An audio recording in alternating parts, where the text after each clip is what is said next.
Professor doctor Mohammad Yunus, আপনি আগেই বলেছেন জনাব তারেক রহমানের সাথে সাক্ষাৎ করার কথা, তার কথা আছে, কিন্তু তার আগেও আমরা চেথাম হাউসে তার যে ইন্টারভিউ দেখলাম, সেই ইন্টারভিউতে দেখলাম যে তিনি বলছেন যে নির্বাচিত সরকার এলে তিনি থাকবেন না, এটা তিনি জোর দিয়ে বলছেন।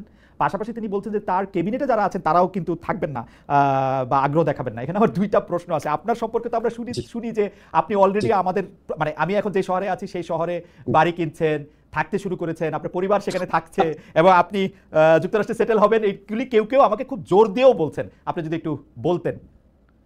আচ্ছা, এটা তো হঠাৎ আকস্মিকভাবে প্রসঙ্গটা এলো, তাও বলছি আপনাকে যে যারা বা যে এই গুজবটা রটিয়েছে যে যুক্তরাষ্ট্রে আমরা বাড়ি কিনেছি, আমার পরিবার চলে গেছে, এবং যারা এগুলো বিশ্বাস করেছেন তাদের কাছে আমি একটা বিনীতভাবে প্রশ্ন করি যে আপনারা যার কথা শুনে বিশ্বাস করেছেন তার কাছে আপনারা কেন জানতে চান না যদি বাড়িটা কোথায় কিনেছে, অ্যাড্রেসটা কোথায়, বাসাটার ছবিটা কোথায়? আপনি আমেরিকাতে আছেন অনেকদিন ধরে, আপনি জানেন আমেরিকায় যদি কেউ কোনো প্রপার্টি ওন করে, ফ্ল্যাট হোক জমি হোক, আমি বা আমার স্ত্রী বা আমার পরিবারের সদস্য, এটা পাবলিক ডকুমেন্ট। পাবলিক ডকুমেন্ট না হলেও আপনি পেইড যে সার্ভিস প্রোভাইডার আছে তাদের কাছ থেকে যে কোনো ভাবে এটা জানা সম্ভব। সম্ভব কিনা বলেন? রাইট, সম্ভব, একদমই সম্ভব। তো যারা লুকানো সম্ভব না স্যার, এদিকে প্রপার্টি করে লুকানো সম্ভব না। জি জি, যারা এই মিথ্যা, যারা খালেদ একটা মিনিট, যারা এই মিথ্যাচারটা করেছে এবং যারা এটা এই মিথ্যাচারে বিশ্বাস করেছেন তাদের কাছে আমার কয়েকটা কথা আছে। আপনারা নিশ্চয়ই জানেন যে কারো সম্পর্কে সম্পূর্ণ মিথ্যাচার করা, চরিত্র হরণ করা, দোষারোপ করা, এটা ইসলামের দৃষ্টিতে মহাপাপ। এবং আপনি এই মহাপাপটা যারা করলো তাদের কাছে এটা প্রমাণ না, যদি আপনি এই মহাপাপীর কথা প্রচার করেন বা শেয়ার করেন আপনিও মহাপাপ করছেন। ঠিক আছে, আল্লাহর ভয় করেন। আপনাদেরকে আমি গ্যারান্টি দিচ্ছি যে আমেরিকাতে আমার কোনো প্রপার্টি নাই, আমেরিকাতে আমার পরিবারের কারো কোনো প্রপার্টি নাই, আমাদের কোনো ব্যাংক অ্যাকাউন্ট নাই, কিছু নাই। কিন্তু আপনাদের কাছে আমার এক্সপেকটেশন হচ্ছে যে বা যারা এই মিথ্যাটা রটিয়েছে তাদেরকে বলবেন প্রমাণ দিতে, 1 নাম্বার। 2 নাম্বার হচ্ছে বাংলাদেশে তো আমার বাচ্চারা স্কুলে পড়ে, ঠিক আছে, সেই স্কুলে যারা সহপাঠী আছে, টিচার আছে, তারপর আমার স্ত্রী এক জায়গায় অত্যন্ত প্রসিদ্ধ একটা জায়গায় 6 বছর যাবত ইকোনমিক্স হিসেবে কাজ করে, উনি বিভিন্ন ইকোনমিক মানে কনফারেন্সে যান। এখানে কারো না কারো কাছ থেকে তো জানা একটা সোর্স লাগবে, কাউকে না কাউকে বলতে, কারো কাছ থেকে যদি না শুনে, কেউই বললো না, আমার ওয়াইফের কলিগ, আমার বাচ্চার স্কুলের টিচার, আমার কলিগ, আমার প্রতিবেশী, কারো কোনো সূত্র উল্লেখ না করে, বাসার অ্যাড্রেস না দিয়ে, দলিল না দিয়ে, কোনো সাক্ষ্য প্রমাণ ছাড়া একটা মানুষ একটা কথা বলে আপনারা বিশ্বাস করলেন। এবং এই যে বিশ্বাস করলেন, দাঁড়ান একটা মিনিট খালেদ, আমাকে বলতে হবে, আপনি যেহেতু প্রসঙ্গ তুললেন, আপনি যে বিশ্বাস করলেন, এখন আপনার দায়িত্ব হচ্ছে যে এই কথাটা রটিয়েছে বা যেই কথাগুলো রটিয়েছে তাদেরকে বলেন যে কোনো একটা প্রমাণ হাজির করার। যদি সে প্রমাণ হাজির করতে না পারে বা তারা যদি প্রমাণ হাজির করতে না পারে তাহলে তাদের কোনো কথা বিশ্বাস করবেন না। আর যদি আমার বা আমার পরিবারের আমেরিকাতে কোনো property, flat, land, bank account কোনো কিছু পান তাহলে আমাদের সারা জীবন বিশ্বাস করবেন না। বাংলাদেশে যত অনুসন্ধানী সাংবাদিক আছে, আমেরিকাতে যত অনুসন্ধানী সাংবাদিক আছে, সবার কাছে চ্যালেঞ্জ ছুড়ে দিলাম, এই মিথ্যাবাদী এর পরিচয়, এর মিথ্যাচারের মুখোশ উন্মোচন করেন। কারণ এগুলি করে তারা সরল মনা মানুষ, তাদেরকে বিভ্রান্ত করে, তাদের দুঃখ দেয়, এবং এগুলি আপনার অনেক বেশি হচ্ছে। এই একটা জিনিস প্রমাণ চান, চ্যালেঞ্জ ছুড়ে দিলাম। প্রফেসর আসিফ নজরুল কিন্তু অনেক বড় একটি চ্যালেঞ্জ ছুড়ে দিয়েছেন, এটা খুব সহজেই এটা প্রমাণ করা সম্ভব তিনি যদি আসলে কোনো প্রপার্টি কিনে থাকেন। প্রফেসর আসিফ নজরুল, আসলে আমরা অনেকগুলি বিষয় আজকে কথা বলতে হবে, আপনাকে আমরা পেয়েছি সেজন্য আবার একটু দেরিও হয়েছে, সেজন্য অনেকগুলি বিষয় নিয়ে কথা বলতে হবে। আমি যেহেতু প্রসঙ্গটা উঠলো, অনেকে বলছে যে আপনি সবার আগে বোধহয় আপনি এই কথাটি তুলেছিলেন যে যারা রাষ্ট্রীয় ক্ষমতায় বা দায়িত্বে থাকে তাদের সম্পদের হিসাব দেওয়া উচিত। আপনি কি আপনার সম্পদের হিসাবও দিবেন কিনা, একবার এই কথাগুলো একটু বলে ফেলা। আরেকটি কথা হচ্ছে যে অনেকে বলছেন যে আপনারা এই সরকারের উপদেষ্টারা নাকি খুব ট্রাভেল হ্যাপি, আপনারা অনেক সফর সঙ্গী নিয়ে বিদেশে যান, বিশেষ করে ডক্টর মোহাম্মদ ইউনূসকে বলা হচ্ছে যে 11 বার তিনি বিদেশে গিয়েছেন। আপনার ক্ষেত্রেও এরকম বলা হয় যে আপনি যেহেতু ডক্টর মোহাম্মদ ইউনূসের খুব ঘনিষ্ঠ, সেহেতু আপনিও এইটার জবাব দিবেন কিনা যে আপনি যে যখন বিদেশে যান তখন বিরাট একটা প্রতিনিধি দল নিয়ে সঙ্গে নিয়ে যান কিনা, এবং সম্পদের হিসাবটা আপনি দিবেন কিনা, খুব সংক্ষেপে বিষয় একটু বলে দিতেন। জি না, আমি আরো বলবো আপনাকে। আমাদের সবার সম্পত্তির হিসাব ক্যাবিনেট ডিভিশনে দেওয়া আছে। আমি মনে করি তাদের এটা অবিলম্বে প্রকাশ করা উচিত, আমরা প্রকাশ করার জন্যই দিয়েছি প্রত্যেক উপদেষ্টা। সেকেন্ড হচ্ছে বিদেশ সফরের ক্ষেত্রে আমার জবাব আমি দিব। আমি যখন জেনেভাতে আইএলওর কনফারেন্সে গিয়েছিলাম, যেখানে স্থানীয় আওয়ামী লীগরা আমাকে অপদস্থ করার চেষ্টা করেছিল, সেখানে আমি একজনও সফর সঙ্গী নেই নাই। আমার সাথে অন্য একজন উপদেষ্টা ছিলেন, উনি নিয়েছিলেন। আমি আমার পিএস, আমার মন্ত্রণালয়ের একটা মানুষকেও নেই নাই। ঠিক আছে, আমি যখন বিদেশে যাই তখন আমার মন্ত্রণালয়ের সর্বোচ্চ 2 জন লোক গিয়েছিল আমার সাথে, এক্সট্রা 2 জন লোক একটা সফরে। সেটা হচ্ছে ওখান থেকে আমন্ত্রণ করা হয়েছিল দেখে। আমি যে সফরগুলোতে গিয়েছিলাম, একটা হচ্ছে আইএলওতে জবাবদিহি করার জন্য বাংলাদেশের জন্য, আর একটা হচ্ছে আবার গিয়েছিলাম হিউম্যান রাইটস কাউন্সিলে বাংলাদেশের পক্ষ থেকে জবাব দেওয়ার জন্য। এটা আমার ম্যান্ডেটরি। আমি সৌদি আরবে গিয়েছিলাম বাংলাদেশের শ্রম বাজার নিয়ে আলোচনা করার জন্য, আর একটা গিয়েছিলাম তাদের কনফারেন্সে, তাদের অতিথি হয়ে, যেখানে 2 জন সৌদি মন্ত্রী সহ আমাকে স্টেজে তারা অনেক সম্মান করিয়ে করেছে। এবং এটা যেটার কারণে বলে রাখি আপনাকে প্রসঙ্গত, সৌদি আরবে 2 বার যাওয়ার কারণে বাংলাদেশের সাথে সৌদি আরবের প্রথম শ্রম বা কর্মসংস্থানের এগ্রিমেন্ট হতে যাচ্ছে, যেটা ইন্ডিয়া পাকিস্তানের সাথে নাই। আর আমি গিয়েছিলাম মালয়েশিয়াতে, সেখানে আমার সফরসঙ্গী ছিল একজন, সরি সেখানে সফরসঙ্গী ছিল দুইজন, মালয়েশিয়াতে দুজন, সর্বোচ্চ দুইজন, এবং কোন কোন ক্ষেত্রে আমার কোনো সফরসঙ্গী ছিল না। তার মানে আপনি আগে থেকে বলছেন সেটি আপনি পালন করছেন। আপনি যদি অবশ্যই পরিষ্কার করে বললেন যে এটা আসলে ক্যাবিনেটে দেওয়া আছে এবং এটা পাবলিক করা হবে যে কোনো সময়, রাইট? অবশ্যই। আরেকটা কথা বলি, আরেকটা কথা আমি বলতাম, এখন চট করে মনে করতে পারছি, সেটা হচ্ছে বিদেশি চিকিৎসা নেব না। আমাদের কেউ বিদেশি চিকিৎসা নেয় নাই। আমার ব্যক্তিগত, আমার এবং আমার পরিবার, আমি উপদেষ্টা হওয়ার পর চিকিৎসা নিয়েছে হচ্ছে পিজি হসপিটাল, যেটা এখন বাংলাদেশ হসপিটাল নামে পরিচিত, যেখানে সাধারণ রোগীরা দেখায় সেভাবে দেখিয়েছি। ইবনে সিনাতে দেখিয়েছি, সারা জীবন যেই হসপিটালে দেখাতাম সেখানেই দেখিয়েছি। কোনোদিন বাইরে যাও তো দূরের কথা, বাইরের ওষুধ পর্যন্ত খাই নাই। ওকে প্রফেসর নজরুল, আমরা একদম এর পরের যে আবার প্রসঙ্গটি যেতে চাই সেটি আবার লন্ডনে প্রফেসর ডক্টর মোহাম্মদ ইউনূস আমাদেরকে মানে একটা প্রশ্নের জবাবে উনি এরকম সংস্কারের বিষয়টি কেন নির্বাচিত প্রতিনিধিদের কাছে ছাড়ছেন না বা ছাড়া হইতেছে না, এরকম একটা প্রশ্নের জবাবের এক পর্যায়ে তিনি বলছেন ভোটাররা আসলে কার কি বক্তব্য আছে, কি আছে সেগুলি জানতে চায় না, তারা শুধু বুঝতে চায় কে তাকে বেশি টাকা দেবে তাকেই ভোটটা দেয়। স্যার আপনি এটা দেখছেন কিনা যে এটা কিন্তু আসলে সত্যি সত্যি ডক্টর মোহাম্মদ ইউনূস বলছেন? টু মাই আটার সারপ্রাইজ, আপনার মন্তব্য একটু শুনতে চাই। না, এটার মধ্যে আমি একটু যোগ করে রাখি স্যার, যে আমার কাছে মনে হয় কিন্তু তিনি মিথ্যা বলেন নাই, কিন্তু কথাটা একটু হাসিনা-এস্ক হয়েছে, শেখ হাসিনার মতো হয়েছে। না, আমি আপনাকে বলি, স্যারের কথাটা সীমিত ক্ষেত্রে সত্যি, কোন ভোটারের ক্ষেত্রে এটা সত্যি, কিন্তু সিংহভাগ ভোটারের ক্ষেত্রে এটা সত্যি না।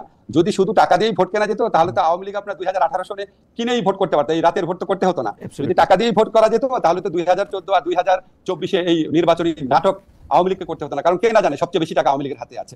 স্যার তো সীমিত ক্ষেত্রে বলেছে, সীমিত ক্ষেত্রে কোনো ভোটারকে হয়তো করা যায়, ভোট ব্যাংক আছে আমাদের এখানে, আপনি জানেন যে সত্যি, সেটাকে হয়তো একটু স্যার জেনারেলাইজ করে ফেলেছে, এটা হয়তো একটুখানি আপনার কনফিউশনে তৈরি করেছে।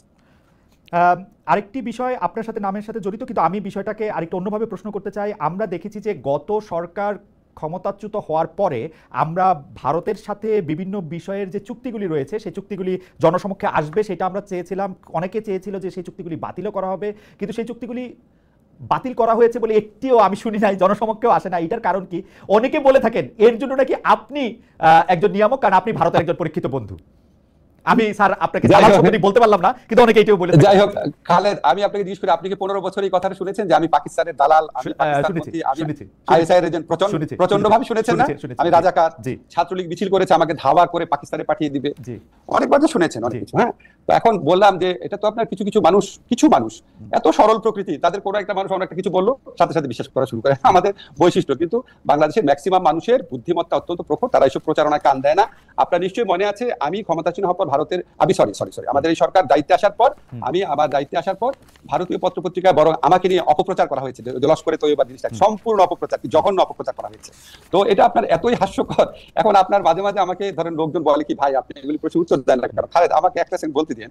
দেখেন, আপনি যখন রাস্তাঘাটে হাঁটবেন, আপনি মাঝে মাঝে কিছু ভিখারিকে দেখেন না, ময়লা হাতে নিয়ে হাঁটে, থুতু মারে লোককে, ময়লা ছুঁড়ে মারে, আপনি কি তাকে কনফ্রন্ট করতে যান নাকি আপনি একটু মানে একটু দূরে দূরে সরে থাকেন? তো এই সমস্ত কথাবার্তা যারা বলে তাদেরকে আমি ওই ধরনের আবর্জনা ছুঁড়ে মারা, যে নোংরা যা থাকা, যে আপনার যে রাস্তার মধ্যে মানে আমি, আমার কাছে মনে হয় কি যে বাংলাদেশের হয়তো খুব বেশি হলে আমার যারা ফলোয়ার আছে, ভক্ত আছে, বা আমাকে যারা ভালোবাসেন, তাদের মধ্যে হয়তো 10% মানুষ যারা খুবই সরল মনা, খুব গভীরভাবে চিন্তা করেন না, তারা হয়তো তাদেরকে প্রভাবিত করতে পেরেছে, কিন্তু 90% মানুষের মনে এগুলি হাস্য রস ছাড়া কিছু উদ্রেক করে না। আর ভারতের সাথে চুক্তি, আপনাকে আমি বলি এটা অবশ্যই প্রকাশ করা উচিত। এখন ধরেন চুক্তিগুলো তো হয় পররাষ্ট্র মন্ত্রণালয়ের মাধ্যমে, ঠিক না? এখন আপনি আপনার প্রোগ্রামে একটু পররাষ্ট্রমন্ত্রীকে বা এই দায়িত্বে যারা আছে তাদেরকে এনে জিজ্ঞেস করলে ভালো হয়। কারণ আমি আপনাকে একটা জিনিস শুধু বলি, আমরা যখন কোনো মিটিং এ বসি, খালেদ আপনি যখন ডয়েচে ওয়েলেতে কাজ করতেন, আপনি যখন মিটিং এ বসতেন, আপনি যে মতামতটা দিতেন সেটাই কি ডয়েচে ওয়েলের মতামত হতো? হতো না, ঠিক না? এখন আমার মতামত আমি দিব, একজনের মতামত আরেকজন দিবে, অনেক সময় হতো না। তো আমি আপনাকে একটা জিনিস একটু ব্যাখ্যা করে বলি। ধরেন আমি যখন ঢাকা ইউনিভার্সিটি টিচার ছিলাম, আমাদের 2-1 শিক্ষক ছিলেন ফাঁকিবাজ, ক্লাস নিতেন না, 2-1 শিক্ষক ছিলেন খাতা অনেক দেরি করে দিতেন, ঠিক আছে? তো এটা কিন্তু আমরা একাডেমিক কমিটি মিটিং এ প্রতিবারই সবচেয়ে বেশি এগুলি নিয়ে আমি সোচ্চার ছিলাম, কিন্তু আলটিমেটলি দেখা যেত ডিসিশন হতো না। কেউ বলতো থাক, এত করা হওয়ার কি দরকার, থাক, আমাদের ডিপার্টমেন্টে বদনাম হয়ে থাক, এরকম করে কোনো ব্যবস্থাই নেওয়া হতো না। কিন্তু আমি তো বলে যেতাম, এখন ব্যবস্থা দিয়ে নেওয়া হতো যে না আমার ডিপার্টমেন্টে কোনো ফল্টের জন্য ছাত্র বলে নাই স্যার ওই যে দোষারোপ আমার উপর আসবে কেন? আপনি সরকারকে দোষ দেন অথবা কনসার্ন মিনিস্ট্রিকে জিজ্ঞেস করেন। আপনাকে কোনো, তবে আমার যেটুকু ধারণা, আমি যেটুকু বিশ্বাস করি, এগুলো প্রকাশ করা না, এগুলি এই চুক্তি প্রকাশ করার সময় এখনো চলে যায় নাই। আপনাকে শুধু একটা জিনিস বলি, আমরা এই সরকারে আমরা দায়িত্ব গ্রহণ করার পর একটা কাজ করেছি যেটা ভারত কখনোই চায় নাই, সেটা হচ্ছে আমাদের ইউএনইসি যে কনভেনশন আছে, ওয়াটার কনভেনশন, যেটা আমাদের আন্তর্জাতিক নদীর প্রবাহে আমাদের স্বার্থ রক্ষার ক্ষেত্রে বিরাট ভূমিকা রাখবে, সেটা আমরা র্যাটিফাই করেছি, এক্সিড করেছি, অনুসমর্থন করেছি। এটা আমরা খুব শীঘ্রই আপনি ঘটা করে জানবেন। তো এই সমস্ত আপনার দেশের স্বার্থ রক্ষা করার জন্য আন্তর্জাতিক চুক্তি সেগুলো আমরা করে যাচ্ছি। আর চুক্তি, আরেকটা কথা শুধু বলি, চুক্তি প্রকাশের সময় এখনো শেষ হয়ে যায় না। অবশ্যই আমি একটু দর্শকদের মনে করে দিতে চাই, যখন আসলে বাংলাদেশে একটা অদ্ভুত অবস্থা ছিল, কেউই আসলে ঠিক মতো কথা বলতে সাহস করতো না, তখন কিন্তু প্রফেসর আসিফ নজরুল, আমি আসলে গত 15 বছরের কথা বলতেছি, প্রফেসর আসিফ নজরুল একদম তার দৃঢ় মানে বুলন্দ আওয়াজে তিনি এগুলি নিয়ে কথা বলেছেন। সেই জন্য আমাদের আশা প্রফেসর আসিফ নজরুলের কাছে অনেক বেশি যে ভারত একচেটিয়াভাবে আপনাকে ট্রান্সশিপমেন্ট বাতিল করে দিচ্ছে, আপনাকে বলছে যে এখানে স্থলবন্দর আমি ব্যবহার করতে দিব না। আমাদের হাতে কি কোনো কার্ড নাই যেটা আমি পাল্টা করতে পারি? আমি পররাষ্ট্র উপদেষ্টার কাছে কাছাকাছি প্রশ্ন করেছিলাম প্রেস সচিবের কাছেও, তারা বলেছেন তারা নাকি কোনো রিটালিয়েশনে বিশ্বাস করে না। প্রেস সচিব, এটা রিটালিয়েশনের কি হইলো? মানে ঘটনা হচ্ছে ভারত একচেটিয়াভাবে এগুলি, স্যার আমি আপনার এতদিন ধরে চিনি বলে আমার কাছে মনে হয় যে আপনি এগুলি কেমনে সহ্য করেন, বা আপনি কেন এগুলি কিছু বলেন না, বা আসলেই কি আমাদের হাতে কিছু নাই? এখন ধরেন এখন ধরেন আমি আপনাকে বলি, খালেদ আপনি আমাকে দুইটা প্রশ্ন করছেন, আমাকে টাইম দিবেন বলা যে আপনি এটা কিভাবে সহ্য করেন এবং আপনি কেন বলেন না। আচ্ছা, আমার ল ডিপার্টমেন্টে যেই শিক্ষক ক্লাস নিত না, বা আমার ল ডিপার্টমেন্টে যেই শিক্ষকের একজন দুজন শিক্ষকের কারণে রেজাল্ট পাবলিশ করতে 2-3 মাস দেরি হয়ে যেত, আমার ডিপার্টমেন্টে যেই শিক্ষক ছাত্রদেরকে 0 নাম্বার এবং মাইনাস নাম্বার দিত, আপনার কি মনে হয় আমি এটা সহ্য করতাম? আমি তো প্রত্যেক একাডেমিক কমিটির মিটিং এ বলতাম। তা আপনার কেন মনে হয় না একই রকম সিচুয়েশন এখানেও আছে? কেন মনে হয় না হতে পারে? আমাদের তো প্রফেসর ইউনূস আছেন, প্রফেসর ইউনূস কেমন এটা না করবেন? মানে আমি আপনার সাথে আমার যে পরিচয় বা আলাপ আছে, হয়তো ডক্টর মোহাম্মদ ইউনূসের সাথে অত আলাপ পরিচয় ঘনিষ্ঠতা নাই, কিন্তু আমি তো উনারে জানি, তো উনারও তো এটাতে নিয়ে মানে নিজে এটা করা উচিত। এবং দেখেন স্যার, আপনার সাথে আমি যখন কথা বলছি, অসংখ্য লোক আমাদেরকে বলতেছেন যে 26 লক্ষ ভারতীয়, যদিও এটার কথা আপনি আগে বলছেন, কিন্তু আসলেই তো কোনো চেঞ্জ হয় নাই। মানে হাসিনা সরকার ইউনূস সরকারের কি তফাৎ ভারতের ইয়াতে? এটা আমি একটু আপনাকে বলি, এটা তো আমার ক্ষেত্রে কথা, স্যারের ক্ষেত্রে স্যার অনেক বড় প্রেক্ষিত থেকে জিনিসটা দেখে, আমি তত বড় প্রেক্ষিত থেকে দেখতে পারি না, ফলে আমার পক্ষে অ্যাপ্রোপ্রিয়েট আনসার করা সম্ভব না ভারতের ব্যাপারে, ভূমিকার ব্যাপারে। যত বৈদেশিক সম্পর্কের যে ব্যাপার আছে সেটার সাথে কোনোভাবেই আমি ইনভলভ না। বৈদেশিক সম্পর্ক দেখে আমাদের পররাষ্ট্র উপদেষ্টা আছে, আমাদের ওই যে আমাদের হাই রিপ্রেজেন্টেটিভ খলিল সাহেব আছে, দেখে আমাদের স্যার দেখে। আপনার মনে হয় কি আপনি ধরেন আপনি খালি ধরেন ডয়েটসে ভেলেতে একটা জিনিস প্রচার হলো কেন, তখন আপনি যদি কেউ জিজ্ঞেস করতো আপনার কাছে মনে হতো ডয়েটসে ভেলের জার্মান ভার্সনে কি প্রচার হচ্ছে আমি কি জানি। তো আমার কাছে এরকম অবস্থা, আপনি উনাদেরকে জিজ্ঞেস করেন, এবং আমার ধারণা উনাদের আরো অনেক অনেক বড় প্রেক্ষিত থেকে দেখেন, দেখে অ্যাপ্রোপ্রিয়েট সময়